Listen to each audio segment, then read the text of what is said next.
I'm Dan Drake. This is Front Up on Geno TV and Channel 99. Our guest today is Wendy Hudson.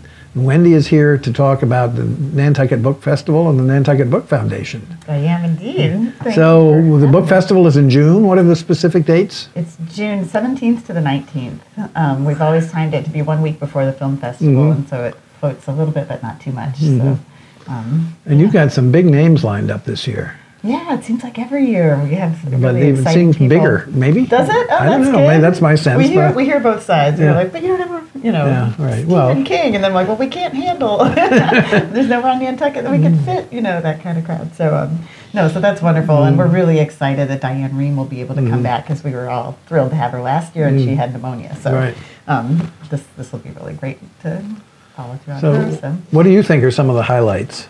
Oh, man, every year there's just, I don't have time to read all the books is really what I mean by every year, and I brought my little faces to refresh my memory. Ruth Reichel is going to be fun. I've had a lot of people that are kind of more on the, if they're not as literary side, that she's a name that's a lot of people are mentioning to me.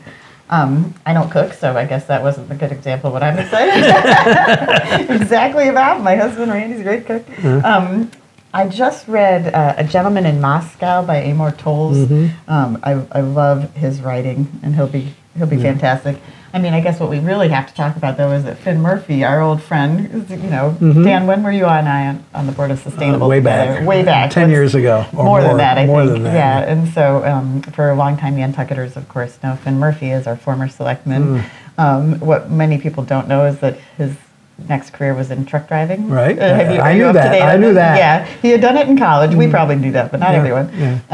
I didn't know. I don't remember that I knew he did it in college, but I knew that's where he went from here. Yep, he had done it during college, like after Colby, I think, or during or something. Anyway, then moved to Boulder after having Cashmere Store here, and then long haul trucking. So that's the name of his new book, The Long Haul, and I've had the pleasure of reading it and hearing him speak about it at the Winter Institute in Minneapolis. I guess it was January. His publisher is W.W. Norton, which is a big deal. It's not just like kind of a smaller sort of fun This project. is his first book. Yes, and he's got a contract for a couple more, too. They're that excited about his writing. We all know he was a very charismatic and intelligent guy, so whatever he chooses to write about is fun to read. So I think that'll be a surprise for people, to have, this guy that we knew in this context has a whole nother life. So and by the way, he can write. And by the way, he can write. And by the way, it's about something that nobody knows about, driving semis across the country. Like, it opens with this amazing scene going down a mountain, and all the things that could go wrong when you have like a semi full of tons and tons of cargo, and you're like barreling down, and and they have they have those runaway zones. You've seen them, I'm sure, out west. I have indeed. And I guess they've got a couple up on the Mass Pike even, but. Thought you were going to say like out in Nantucket or like. Well, we're the height of that mountain. We're going to have one. Yes, through the landfill. Oh my God. That's probably not even a joke, but yeah. Anyway, so I don't remember if he's ever had to use one. I think he came close, but it's really interesting to read. I love books that are. Well, I really do love first-hand autobiographies, because it's so immediate. But just things that you never have been. So that Gentleman in Moscow takes place right after the Russian Revolution. It's sort of an aristocrat who isn't executed. He gets to stay under house arrest. The Metropole Hotel, right? The Metropole Hotel. You're very. I haven't read it. No, I have not. Judith's read it, but I haven't. Yeah, it's wonderful. And so it's another thing. You just learn something about something you knew nothing about, and that's the magic of the books. And it's so fun to have the festival where you can dabble in a lot of different people and kind of get curious about something enough to follow up. Any other particular highlights? Ackerman is going to be excellent. Kind of speaking to that, like bringing in, wartime and soldiers' experience. That's something that's very important to our co-founder, Mary Haft. Lori Halse Anderson, a huge name in young adult and very issue-based young adult writing. What else have we got? Is there somebody that stood out to you? I'm curious. Well, the fellow who wrote The Gentleman from Moscow, because I was familiar with the book. I haven't read it, but that was... His first novel, Rules of Civility, was excellent, too. That I did read. Yeah, isn't it? It was so great. It was excellent. I think he was at the Athenaeum for that a few years ago, too. Nat Philbrick is part of it. Again, I have to mention our local... What's he talking about? He is going to be in conversation. I believe it was Lori Halse Anderson at a breakfast, and maybe one other, maybe just that. But he's got a picture book adaptation Ben's Revolution. So like he's got kind of the young thing for the first time, which is neat. And let's see, we got Jodi Picoult and Alice Hoffman, just huge names. They love Nantucket and have gotten to be very good friends of the festival now. So how many years is this for the festival? Books. 10? This is no, it's only 6. Only 6. Feels like 10 to me. but yes, 6, which is actually, I mean, time does fly. It feels like. But I mean, you've grown to the point where you have an executive director and you have a foundation. It's always the struggle, right? Yeah. Always a struggle, you know, when you have a volunteer board, and we dabbled with that the second year, and it wasn't quite the right use of our funds, and it was an off-island relationship that was not as focused as we would have liked. So we brought it back to doing it volunteer. Of course, then you run the risk of burning out, and it's just it's expensive to bring people here. And anyway, we haven't completely cracked the nut. Every year we get a little better and better. And Maddie Jolstrom, who is our executive director, is wonderful. She had a long career in book selling at Barnes & Noble on actually the event side. So she's a huge asset. We're lucky to have her. So yeah, and she has always been very detail oriented. Where you know the rest of us kind of running our businesses here or whatever are not always as attentive to logistics and making sure things go. So how many people came to the various events last year? You know, that's one thing we don't have a great number on because so many of our events are free. Right. I think the biggest events has always been the Friday night opener, where we have multiple people try to cross a nice range and honor our young writers, the Penn Faulkner writers in schools. Actually, the Young Writers Award is Friday night. So, we get like a lot of age range and the teachers and everybody. So that's, I think, around 450 to 5 maybe usually. I think that's about the capacity of the church. It's usually quite full.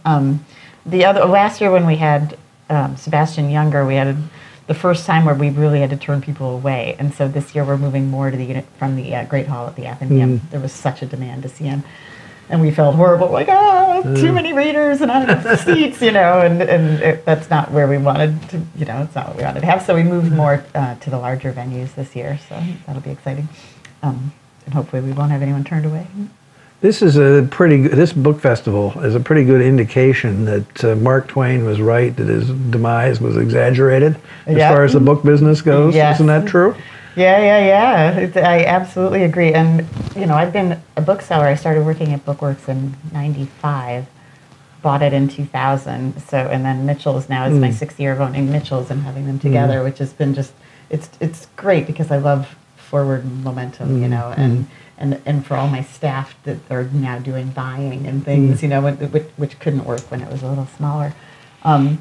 But in all that time of that arc, it was also this horrible existential crisis, like, oh my gosh, ebooks were going to be irrelevant and it's going to go. And thank goodness we had philanthropic support with Wendy Schmidt with Mitchell's and my parents with Bookworks. But we really didn't know if it was going to work or if it was sort of like the newspaper business. Yeah, it's so similar. Magazines, but then you it's kind of shaping out where the premium, there's maybe not premium, but there's edges and niches where you really do fulfill a need and an enhanced experience than what an electronic version is going to give you. So I'm, from being super stressed out and worried about that, I'm a lot more encouraged. Nantucket book selling is tricky because of the seasonality of the island. I think has gotten more exaggerated, and online shopping is absolutely really killing our year-round business. The wintertime, we'll find ways around that. But on a whole, you don't do anything online at this point. Do you sell online? We do, yeah. Actually, that's a good thing to mention if you don't know, and we'll promote it now more because I realize you don't know. But we have a website.